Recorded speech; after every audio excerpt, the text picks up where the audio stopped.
11 снежня спаўняецца 100 гадоў Александру Солженіцыну, пісьменніку, які так расказаў пра савецкую гісторыю, знайшоў такія словы маральнага супраціву, што ляснула ўся сусветная камуністычная сістэма, якая ў другой палове 20-го стагоддзя ракавай пухлінай накрыла паў Европы.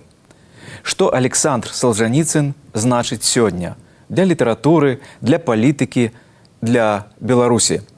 У абмеркаванні вось гэтых пытанняў сёння ўдзельнічаюць Сергей Навумчык у Празе і на сувязі ў Менску Александра Дэнько і Сергей Дубавец. Таксама ў сённяшняй праграме. Голас народу. Апытанні ў Менску. Что для вас означает имя Александр Солженіцын? На самом деле ему дали премию за произведение, которое не имеет литературной значимости, только историческое. Голас свабоды. Па-беларуску з вінцуком вячоркам. Колькі антонімаў у слова «праўда». Маем вялікі выбар. Няправда, мана, падман, хлусня, а яшчэ размоўныя і лжа, і асабліва пагардлівыя брахні.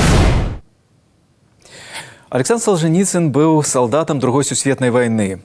На фронте быў арыштаваны за перапіску з сябрам з крытыкай Сталіна, быў вязнем ГУЛАГу, быў асуджаным на смерць ад ракавага захворвання, якое цудам перамог, стаў самым знакамітым савецкім пісьменнікам пасля публікацыі апавядання «Адзін дзень» Івана Дзянісавіча ў часопісе «Новы мір» у 1962 годзе. Пасля выступаў з рэзкай крытыкай камуністычнай сістэмы, яго і яго памочнікаў пераследаваў КДБ, яго спрабавалі атруціць. Напісаны ў падполлі архіпелаг ГУЛАГ быў апублікаваны на Захадзе. Солженіцын атрымаў Нобелевскую прэмію, быў высланы з СССР і пазбаўлены грамадзянства. Да пачатку 1990-х жыў у Амерыцы. Потым вярнуўся ў Расію, выступаў з палітычнымі прапановамі з рускацэнтрычных пазіцый, якія выклікалі негатыўную рэакцыю новых суверэнных дзяржаваў. Але для пакалення, якое ўмела чытаць у другой палове 20-го стагоддзя, Александр Солженіцын перш за ўсё пісьменнік, чалавек слова. Вось я папрасіў наших сённяшніх удзельнікаў перадачы выбраць па кавалачку з ягонага твора і прачытаць. Вот, Александра, што выбралі вы? Может, дарма вы даете мне первое слово, потому что я не буду нават прикидываться, что у меня есть любимые творы у Александра Солженіцына, але абрала тым не менш одну з ягоных цытатаў, якая для мяне шмат што значыла. Я зачитаю яе. «Не было еще ни одной страны, национальный характер которой не был бы деформирован и потревожен статусом великой державы. Я никогда не желал этого звания для России, не желаю для Соединенных Штатов. Я не хотел бы такой судьбы для Украины. Она не способна пройти даже культурное испытание на соискание статуса великой державы. 63% населения Украины в ее нынешних границах считает своим родным языком русский. Это в 3 раза превышает количество этнических русских на той же территории. Эту огромную людскую массу придется заново обучать украинскому языку, в то время как самому языку предстоит подняться до международных стандартов. Выполнение одного этого задания займет более 100 лет». Гэта цытата з ягонага інтэрв'ю Полу Хлебнікову, якога пасля забілі. Інтэрв'ю ён даваў у 94 годзе. Ужо калі вярнуўся ў Расію, пасля сапраўды выступаў у прэсе, паўтараў гэтыя цытаты, піў гарбату з Пуціным, ну і пасля памёр. Дзякую, Александра. Ну што ж, вельмі цікавая цытата, якая, відаць, дае характарыстыку. Часам Солженіцына называлі пророком.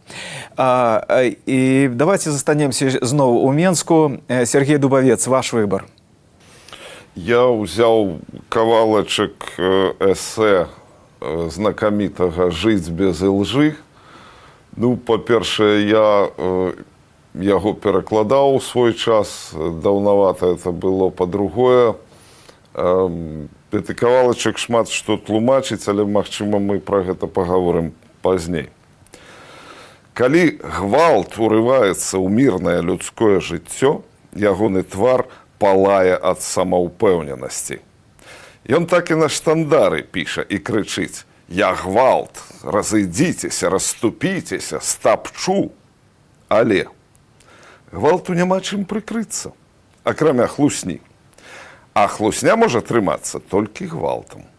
І не кожны дзень, не на кожнае плячо кладзе гвалт сваю цяжкую лапу. Ён патрабуе ад нас толькі пакоры да хлусні, штодзённага удзелу ў хлусні. І ў гэтым усё вернападданства. Я думаю, мы яшчэ вернемся да гэтай цытаты пазней. Дзякуй, Сергей. Ну, сапраўды, не старэе. І, Сергей Навумчык, ваш выбор, што сёння вы бы выбралі? Вы маеце кнігу нават з подпісам Салжаніцына. Выбралі з этой кнігі, Сергей? Не, з іншай. Але там таксама ёсць подпісы, я пазней пра іх скажу. У верасні 1973 года ліст правадарам Салжаніцын напісаў ліст правадарам Савецкага Саюза і паслаў гэты ліст Брэжневу. Цытата. «Чаго вам баяцца? Няўжо гэта на толькі страшна? Няўжо вы так не ўпэўнены ў сябе? У вас застаецца ўся непарушная ўлада, асобная моцная замкнёная партыя, войска, міліцыя, прамысловасць, транспарт, сувязь, нетры, манаполія знешняга гандлю, прымусовы курс рубля. Але дайце ж народу дыхаць, думаць і развівацца. Калі вы любіце яго, калі вы сэрцам належыце да яго, для вас і вагання не павінна быць». Брэжнеў разаслаў гэты ліст членам палітбюро, і вось на гэтым лісце на уступе подпісы, у тым ліку і члена палітбюро Машэрава.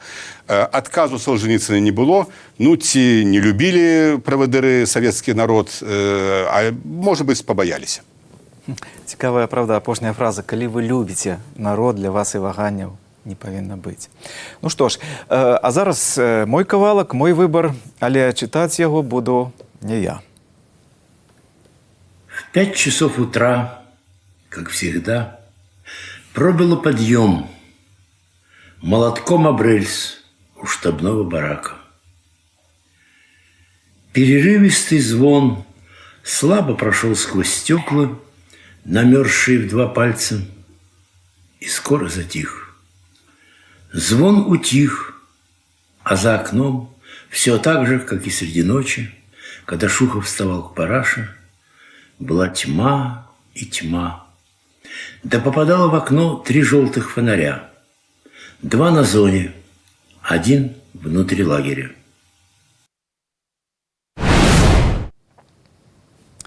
Так пачынаецца аповесць ці апавяданне, як сам казаў Салжаніцын, «Адзін дзень Івана Дзенісавіча».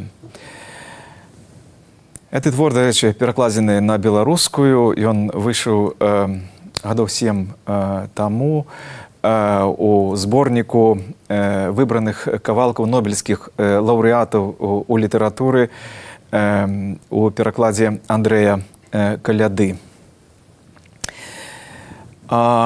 Сергей Дубавец, вы можете узгадаць, калі вы ўпершыню пачулі імя, пазнаёміліся, уведалі, што такое Салжаніцын? Я думаю, что это был пачатак 80-х годов, и мне в руки трапіўся якраз архіпелаг ГУЛАГ. Гэта было нейкае замежнае выданне, страшна на той час забароненае. Вось. І такім чынам я прачытаў яго літаральна. А памятаеце, хто вам яго даў? Адкуль да вас оно прыйшло? Ну, это были майстроўскія часы ў Менску, і ў асноўным такая вось дысідэнцкая літаратура даходзіла да нас з асяродку старэйшых мастакоў. Гэта Алексей Марачкін, Яўген Кулік, Мікола Купава, і з імі ж быў і Зянон Пазняк. Это такое было таварыства на паддашку. Праз іх ішло ўсё забароненае, што даходзіла да нас тады маладых людзей. Ага, ну это вельмі важны момант. Александра, а ваша сустрэча з Салжаніцыным як адбылася? У мяне, конечно, зусім іншая гісторыя. Гэта быў канец 80-х, пачатак 90-х гадоў, і я вот выхавалася ў такой сітуацыі, калі не было нічога забароненага, калі ўсё можна было прачытаць ужо ў прэсе, і 90-е гады, по-моему, гэта якраз такі быў першы раз, калі архіпелаг ГУЛАГ быў апублікаваны. У мяне быў такі 4-тамовік у мяккай вокладцы, я яго памятаю, але сітуацыя такая, што як бы праўда пра ГУЛАГ, пра тое, што адбывалася падчас сталінскіх рэпрэсій, па-першае, яна гучала і ў маёй сям'і, і ўжо да таго моманту былі апублікаваныя расказы Варлама Шаламова, ужо быў прыблізна ў той жа час апублікаваны «Круты маршрут», які на мяне зрабіў большае ўражанне, напэўна, чым архіпелаг ГУЛАГ. І вот тут збольшага я была ўражаная, конечно, манументальнасцю працы і дэталёвасцю, руплівасцю, якую зрабіў Салжаніцын. Дякую, Олександр. І Сергій, ваша зустріча? Ну, вельмі рано. Я думаю, що це недзе пачатак, сярэдзіна 70-х гадоў. Я рос в абсолютно савецкай камуністычнай сям'і, быў цалкам савецкім школьнікам, але бацька слухаў галасы. Там BBC, Голас Амерыкі, Свабоду, і вось штосьці я таксама краем вуха чуў. І нават гэта мяне тады ўразіла, што я чуў, а ўразіла, што вось пра яго гаварылі і радыёгаласы, ўразіла, як ён проста супраціўляўся, як ён супрацьстаяў сістэме. Тады ж у 70-х гадах я прачытаў кнігу Ржэзача, такі чэшскі журналіст «Спіраль і змены Солженіцына». Она была выдадзена вельмі такім абмежаваным тиражом в Савецкім Саюзе. А прачытаў я «Архіпелаг ГУЛАГ» вельмі позна. Вельмі позна, ужо пасля перабудовы, пасля ўсяго, бо неяк так атрымалася, што тады ішлі іншыя публікацыі, вот, пра што Александра прыгадала канец 80-х гадоў, ужо ішлі сапраўдныя дакументы, затое я мог ужо ацэніць гэты твор з чыста літаратурных пазіцый. У кантэксце самога Солженіцына, у кантэксце ягоных імперскіх шавіністычных выказванняў я хацеў ацэніць, гэта літаратура ці не літаратура. І ацэнка моя такая, гэта не літаратура, гэта, як казаў Адамовіч, звыш літаратура. Ну што ж, это вельмі цікавае.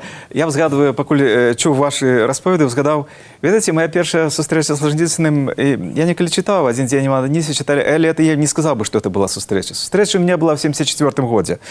Я быў студэнтам і здаваў экзамен па гісторыі. І калі была консультація перед экзаменом, нам нешта адказалі на пытанне, завтра прыходзіце, і у нас гісторыю выкладаў сакратар парторганізацыі інстытута, і раптам, калі все было скончено, так полазеў в залю, кажа: а ты, Лукашук, калі б ты яшчэ сказаў, што ты не можаш Солженіцына асуджаць, то завтра атрымал бы 2 і ніколі бы не ведаў за што. І так скончылась консультацыя. Все выйшлі, я застаўся в этой зале, і ад нечаканасці заплакаў, слёзы пацеклі. Я просто не разумеў, чым справа. Потом думаю, як, за што мне? Я ж вучусь. І якраз тыя дні высылалі, это быў люты 74-го года, высылалі Солженіцына. Я слухаў радыё і, відаць, абмяркоўваў з некім. Мне што, відаць, нешта такое сказаў. Ну, данеслі і расказалі. Так з Солженіцыным у меня звязаны вось такія амаль дзіцячыя слёзы. Что для вас означае імя Александр Солженіцын? З такім словам, з такім пытаннем мы звярнуліся да мінакоў на менскіх вуліцах.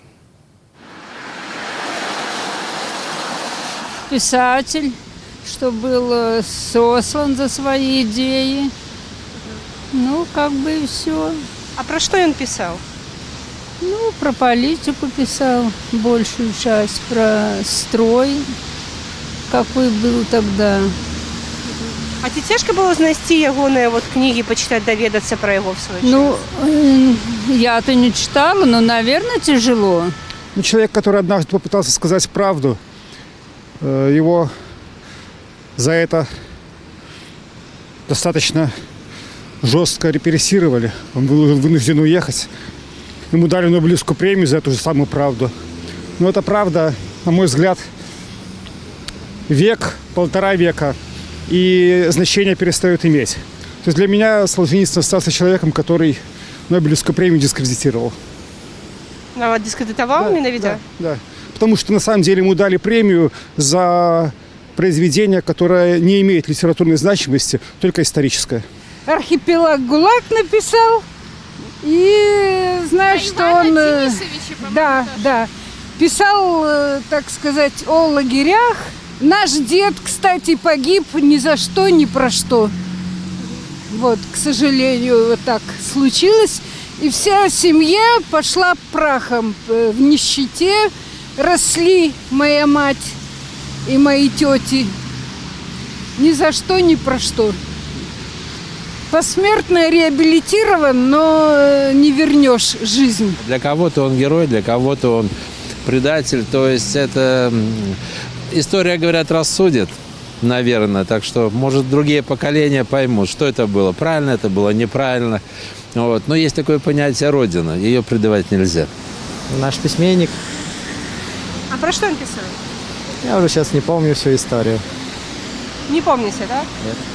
Ну, я, наверное, другое поколение, может быть, ну, я, то есть, скажем, я застала какие-то отголосы, но, может быть, не коснулась напрямую, поэтому мне это знакомо, интересно, но мне это тяжело оказалось для восприятия. И как-то я коснулась этой темы, но не стала углубляться. Я можу сказаць, уражаны адказамі. Сергей, а вот чым бы вы патлумачылі, што бальшыня людзей все-таки вот рэагуюць, ведаюць, хто Солженіцын, і нават маюць ацэнкі яго, якія, ну, выклікаюць інтарэс. Ну, я вот калі глядзеў, я подумаў, што вот сапраўды людзі маюць уласцівасць забываць, але часам маюць уласцівасць памятаць. Чаму памятаюць? Ну, такая была маштабная асоба. Вот, между іншым, один з респондентов сказал, что я записал, что ему дали Нобелевскую премию за произведение, которое не имело литературной ценности. Вот это вот вельми распаўсюджаная помылка. Солженіцын атрымаў Нобелевскую премию, калі архіпелаг ГУЛАГ яшчэ быў не выдадзены. Ён атрымаў яе... Ён быў уже за мяжой. Ён атрымаў яе, калі ён быў у Москве. Архіпелаг ГУЛАГ уже быў перададзены на захад, а прэмію ён атрымаў раней. Значыць, атрымаў ён фактычна за один дзень, 71, здаецца, за один дзень Івана Денисовича, за Матрёнін двор, і выйшаў на захадзе ракавы корпус. Гэта творы, якія, безумоўна, маюць літаратурную вельмі высокую вартасць. А ўжо потым, калі ён атрымаў Нобелевскую прэмію, праз 2 гады ён апублікаваў архіпелаг ГУЛАГ. І я думаю, што калі б ён гэтай прэміі не меў, то архіпелаг ГУЛАГ, і гэта праўда, прагучала б зусім не так. Часам вот кажуць, ну, першы ж наш Алехновіч сказаў, так, у кіпцярах ГПУ пра гэтыя все жудасці, там на 13 моў пераклалі яго. Да, і іншыя уцікачы в 20-е гады. Але вот гэтага, так сказаць, это неяк не атрымала розгаласу. А калі лаўрэат Нобелевскай прэміі вот гэтую выдаў кнігу, сказаў, яна прагучала так гучна, што ўжо, ну, вот тады сапраўды пасыпалася міжнародная камуністычная сістэма. Я яшчэ хочу один момент таксама сказаць, што мы вось просто глядзім з пункту гледжання Беларусі ці там СССР, бо мы тут жывем у Беларусі ці в СССР жылі, але, ведаеце, не будзем забывацца, што пасля публікацыі асабліва першага тома в 73 годзе, у канцы 73 года архіпелага ГУЛАГа, целые партии европейские, коммунистичные, скажем, итальянская партия наличивала, дай бог памяти, больше 1 миллиона человек. Десятками тысяч люди выходили, покидали компартию. И это, безумовно, была великая такая заслуга Солженіцына, моцны удар, який, конечно, компартии ему не простили, коммунисты не простили. А вот, Александр и Сергей, вы же так само поглядели вот эти отказы. Некалі вот в Нобелевской лекции Солженіцын казаў, что вот одно слово правды увесь свет перацягне. Не перацягнуў? Ну, что такое правда? Тут мы в терминологию будем опускаться, что есть правда факту и есть правда в образу. Это в мастацкім творе, правда факту в немастацкім творе. Я, до речі, от з гэтай тэрміналогіі сутыкнуўся. У нас ужо было абмеркаванне эсэ знакамітага «Жыць без лжы», по-моему, у 2004 годзе. І мы там прыйшлі да цікавай высновы, да чаго нас Солженіцын падштурхнуў, што у расейскай мове супрацьлегласць праўды – гэта хлусня, а ў беларускай мове супрацьлегласць праўды – гэта крыўда. Так у нашай літаратурнай традыцыі, так нават у фальклорнай традыцыі. І гэтае вельмі важнае ментальнае адрозненне, яно вот тады замацавалася ў памяці, а зараз, калі я рыхтаваўся да гэтага нашага абмеркавання, я зрабіў яшчэ одно адкрыццё для сябе. Я зноў перачытаў гэта эсэ «Жыць без лжы». І я зразумеў, што ў расейскай ментальнасці праўде супрацьстаіць зусім не хлусня. Тут Солженіцын трошки перакруціў. Хоць у кантэксце, вот у тым кавалку, які чытаў, правільны адказ ёсць. Праўдзе ў расейскай традыцыі, у расейскай ментальнасці супрацьстаіць гвалт. І што такое гвалт? Это грубая сила. І вот тут же я гэта зразумеў, і тут же я чытаю інтэрв'ю ўдавы Солженіцына в московской телевизии, одному каналу нейкому, где она кажа, что Расія, і чым яна ганарыцца, і адрасуе гэты гонар і ад Солженіцына, як бы нам усім, што сённяшняя путинская Россия обретает внешнюю и военную силу.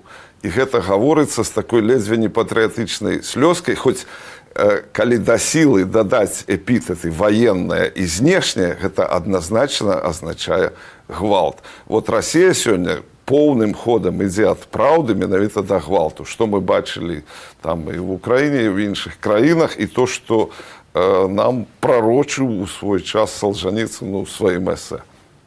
Александра, Нобелевская премия Солженіцыну 1972 года для рускамоўных, для пісьменнікаў, які пісалі на рускай мове, прысуджалась яшчэ двойчы. У 90-х годах это Иосиф Бродский и ўжо 3 гады таму это Светлана Алексіевіч.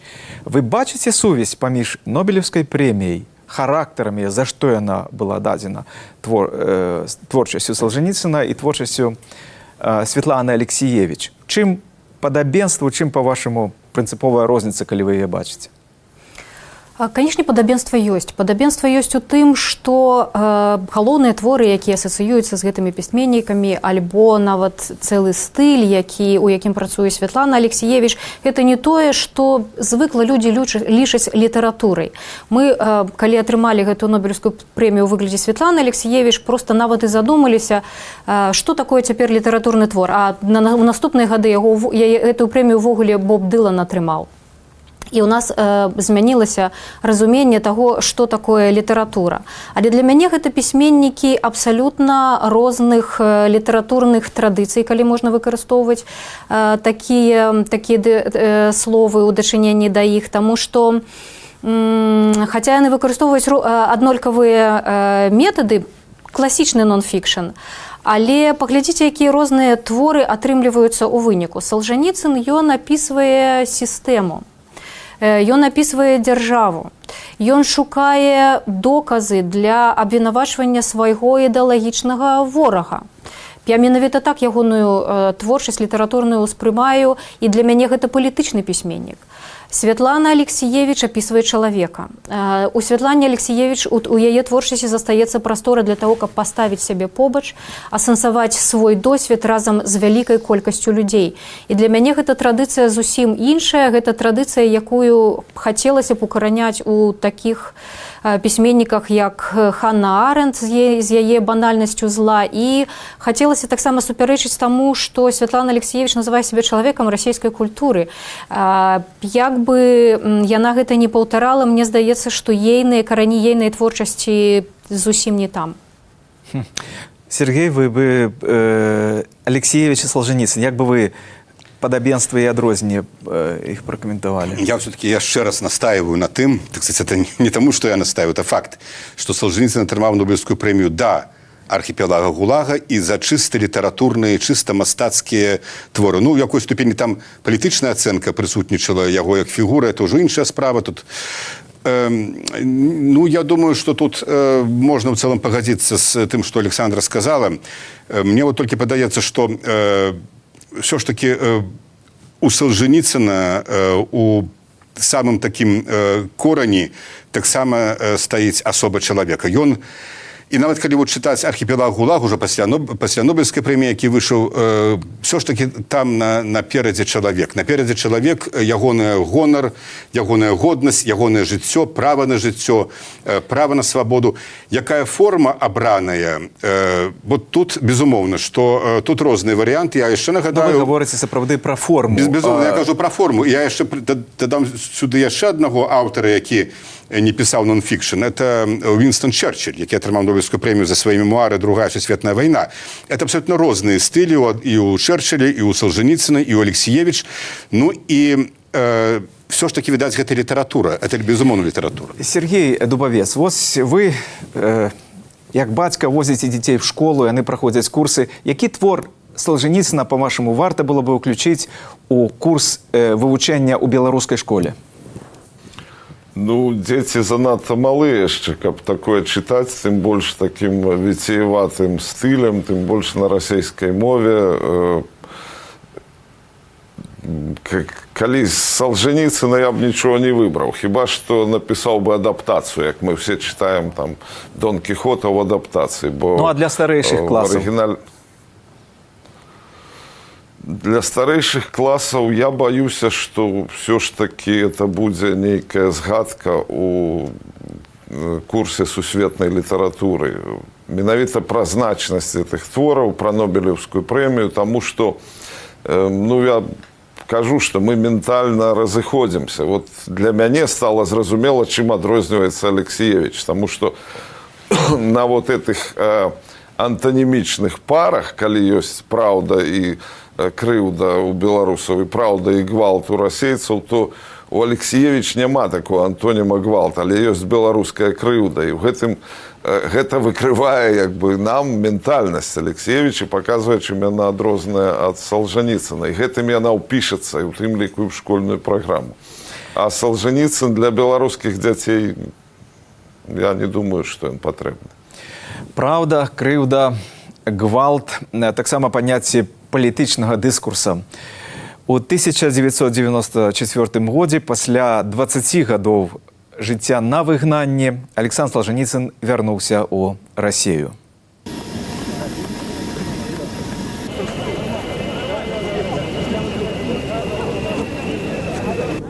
И поздравить с возвращением на родину своих земляков.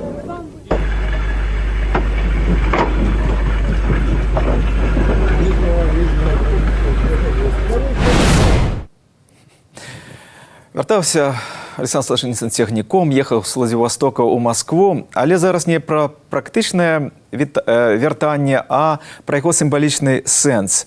Ці можна сказаць, Сергей, што это вяртанне было развітаннем, што пасля такой далёкай паўзы ён не змяніўся, а змяніліся яго чытачы? Я думаю, што ў многіх ягоных чытачоў вось гэтае вяртанне і тое, што было потым, і тое, што было в апошнія гады, гэта фактычна развітанне з Солженіцыным як з ідэалам. Бо вось гэтыя ягоныя шавіністычныя заявы, гэта ягоныя братання з Пуцінам, гэта ягоная рэзкая крытыка тых, хто хацеў бачыць Расію свабоднай. Гэта, можна доўга пералічваць. Это тое, што, скажам, я, як беларус, абсалютна яго не прымаю. І чаго, конечно, мне не хацелася б бачыць. І я, скажам, не пабачыў таго, чаго ад яго чакалі. За все гэтыя гады яму яшчэ было б наканавана пражыць, дай Бог памяці, колькі 14 гадоў пасля вяртання. Ён ніводнага разу, я яшчэ раз, трэці раз скажу, ніводнага разу не сказаў ні слова у абарону якіх-небудзь палітвязняў на тэрыторыі былога СССР. Тады, калі у яго абарону гучалі дзесяткі, фактычна мільёны галасоў. Гэта, конечно, расчараванне, але, што ж, все ж таки, я думаю, што ў гісторыі ён застаецца той асобай, якая націснула на гэты рычаг і разваліла камуністычную сістэму. У всякім разе, зрабіла вельмі моцны ціск.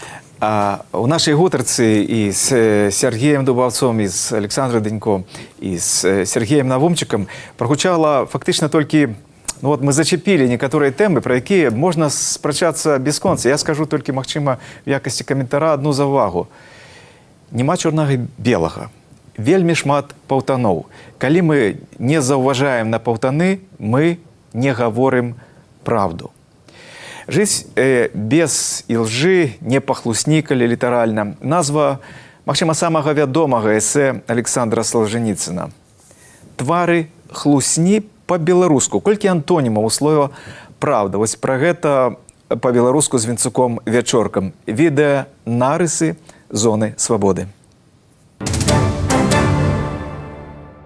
Пра няпраўду і праўду ў беларускай мове спытайма Менчукоў на вуліцы. Як вы разумееце вобразны выраз «брэша як лён чэша»? Пра каго ён? Обманывае. Хлусіць, як вельмі умелы чалавек. Правильно, лен надо чесать, уметь. И он же так брешить. Гладко так его отрымливается. Добро так. Добро. А коли так кажет, то значит брехня ему дается вот так. Лёгка. Дакладна. Брэша умеючы, лёгка, гладка. Як гладкі той лён, пра які ўспомніла спадарыня з уласнага досведу. вычесывали, потом вот такой расческой, и он такой был гладенький, длинный, красивый. Ну вот потом прали свои эти коўдры. Ёсць у беларускай мове іншыя параўнанні для таленавітай няпраўды. Брэша як клін, чэша, значыць гладка абчэсвае. Брэша як наняты, а нават брэша як цэп літоўскі, вядомы тутэйшы інструмент. Падобнае прыпомнілі і нашыя суразмоўцы. Ну, як собака лаять. Или як ветер веять. А якія синонімы ў нас для няпраўды? А какими еще словами называют вот неправду по-белорусски?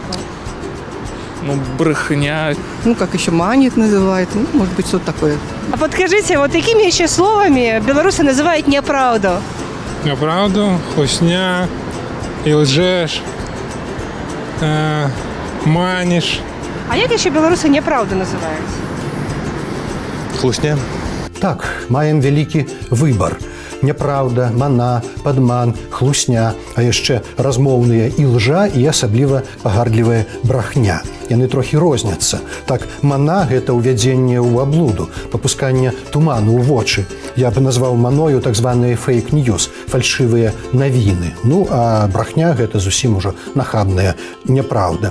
Але большасць тых словаў амаль поўныя синонімы. І ўсе яны ў еўрапейскіх мовах процістаяць аднаму антоніму – праўдзе, па-ангельску truth. У расійскай жа мове ёсць і правда, і ісціна. Прычым там іх адрозніваюць. Маўляў, правда суб'ектыўная, правд можа быць шмат, ну а ісціна аб'ектыўная, абсалютная і толькі адна. У беларускай народнай мудрасці семантыка слова «праўда» хутчэй бліжэйшая да заходняй. Скажам, расійскія выразы «дайти до истины», «говоря по истине», у беларускай адпавядаюць «дайсці праўды» ці «праўду кажучы». Праўда у нас і суб'ектыўная, прычым звязаная з справядлівасцю, і аб'ектыўная, як вынік пазнання свету. І адыход ад праўды – цяжкі грэх. Каб я да свету сонца не бачыў, калі гэта няпраўда. Каб мне пярун гумно запаліў, прысягаў на праўду традыцыйны беларус. Маем розныя прыказкі. З аднаго боку песімістычныя пра часовы трыумф няпраўды. Хто хлусіць, той вып'е і закусіць, а хто праўду скажа, той так спаць ляжа. З іншага боку ёсць і спадзеў на перамогу праўды ў перспектыве. Як вам фраза «хлуснёю багаты не будзеш»? Вы згодны з такой мудрасцю? Да. А чаму? Ну, тому что хлусня рано ці поздно заўсёды выплывае на паверхню. Ты можешь хлусіць для кагось, а для сябе. Да. Если обманываешь, так не наживешься на этом. Мудрость вельми добрая. И действительно, чем старше становишься, тем более понимаешь, что хлусить не треба. Не треба хлусить, потому что потом все равно где-то вылезет. Вот и будет вельми некрасиво и непрыгожа. Нашыя суразмоўцы вераць у індывідуальнае вяртанне да праўды. Ты правдивая, Яна? Я думаю, что правдивая, потому что, ну, если хлусить целый час, наверное, я думаю, что это тяжко. Может тяжко, может легко, але нігdy забываешь, кому что хлусил, и повторяешься, и як кому даецца.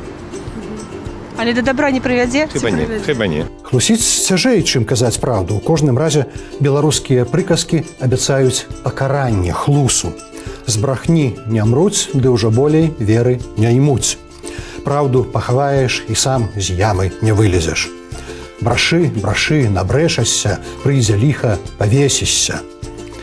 Каліноўскі у сваім развітальным вершы «Марыська Чарнаброва» кажа: «Бывай здаровы, мужыцкі народзе, жыві ў шчасці, жыві ў свабодзе, а калі слова пяройдзе ў дзела, тады за праўду станавіся смела».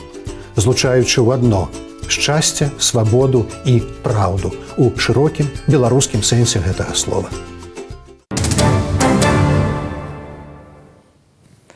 Свабода, шчасце і праўда. Антонімаў у слова «праўда» шмат, але і синонімаў не менш. І адзін з іх – дакладная і поўная памяць пра ідэі, пра кнігі, пра чалавека. Такі кантэкст тых падзеяў, пра якія мы з Сергеем Навумчыкам і ў Менску з Александрай Дэнько і Сергеем Дубаўцом думалі, спрачаліся, шукалі адказы разам.